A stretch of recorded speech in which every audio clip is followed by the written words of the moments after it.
What's up, guys? It's Sight After Dark out of Brooklyn, New York. I'm C for Graffiti. I'm Dan Berg. Today we're listening to the Grateful Dead's China Cat Sunflower / I Know You Rider.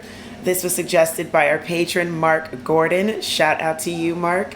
Guys, head on over to our Patreon and support us by subscribing for as little as $1 a month to get involved in any of our content. So, thumbs up if you like this one. I don't know what I'm saying.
That was cool. Uh-huh. I get why people say listen to the live versions of the Dead songs. They always had a really distinctive guitar sound to me. I don't know exactly what it is. I don't know if it's the way that the two guitars play together or just like the tones, but it's always, every time I hear Grateful Dead, I can just tell that it's them by the way the guitar sounds. Like it's super heavy at the beginning, like in the right ears, like super heavy, like on the treble. You know what I mean? Makes me think they like Fender instruments. They'd probably be using like Telecasters and like Stratocasters and stuff. Right. But like something about just the way that the sound is, it sounds like the Grateful Dead. Like that riff at the beginning in the right ear, it made me think of one of the few other songs I know by them, which is Scarlet Begonias, which I only know because Sublime did a cover of it. But I know the song, but it just made me think about that. I don't know. What are your... I really love China Cat Sunflower a lot. Like, a lot. It's one of the songs I will put on a playlist. I Know You Rider. I really like that too, but it sounds like very familiar. So it won't like be like, oh man, I need to put this one on. But if China Cat Sunflower is before it, I'll be like, I'll put it on all together. I feel like in China Cat Sunflower, like the rhythm section was really doing it for me. Even though, right, like the guitars were amazing, right? They were just really super amazing. But like you said in the other video, like of course, with really great rock artists, you know, we're gonna expect their guitars to stand in the forefront and be like totally amazing. But the rhythm section, right, in CCS, they like really did it. CCS, shout out. He really did it for me, and it's just a feel good band. Like, you know, like I'm sure the shows are the same way. The live shows, you guys just go there, have a great time and stuff like that, and you totally feel that like translate out of the music and into your ears. Yeah. I Know You Rider is like a real good sing along. Like I like that. You know, I feel like people sang it 200 years ago. Yeah, probably. I'll get to that, but no, I think it's really interesting how like I could totally see, like if I was there live, I would just totally get lost in this. You know, and I totally understand why people were all about the live Dead so much, but it's also interesting to me because it's like nowadays, like at least for me, when I hear about the Grateful Dead, I always think of acid. And I think of drugs and like trippy shit. And like the music itself is not really that trippy. It's really not. Like, no. Like I just think that's so interesting. Like hearing, like if you didn't know the Grateful Dead is like, oh, like everyone does acid at their shows and everyone's tripping all the time, you would this just sounds like some old like American music. It doesn't. You wouldn't even really think about it like that. But it's such a part of that drug culture that it's almost hard to separate it. Right, and I think what pulls pretty much like the acid people in is like the artwork. The teddy bear with the lightning and like, you know what I mean? Then the band's name. Yeah. When I remember as a little kid hearing about this band and I thought it was a hard rock band. I thought it was like a scary band. Like, you know what I mean? Yeah. And it totally isn't. Yeah. Just that's so interesting to me. And I like how they just kind of effortlessly switch styles in those two songs without ever stopping playing. Like, because when I Know You Rider started, and they came in with all those harmonies, I was like, oh, is this a bluegrass song? Like, that's why I think it sounds so familiar, because it sounds like, I'm not going to say that all bluegrass sounds the same, but there's some similar things going on. There's a motif. There's definitely a motif, and that was that kind of motif where I was just like, oh, wait, this is still the same, this is still all one thing all the way through, and it's, like, completely different now. So I thought that was really cool. I don't know, I think that's pretty much all I have to say. Shout out to the drums. You said earlier, but I wanted to say again, shout out to the drums because they say that a band is only as good as its drummer. Wow.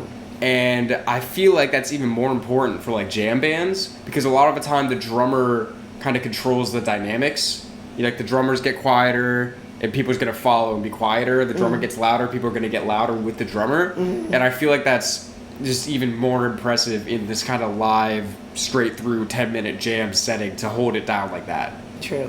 So I just want to say that. But so shout out to Mark for suggesting this. We appreciate you. We appreciate everyone on YouTube watching, everyone on the Patreon subscribing. You guys are helping to make this continue to happen, and we really appreciate it. So definitely check out our music if you haven't. We're S.A.D After Dark, and we'll see you soon.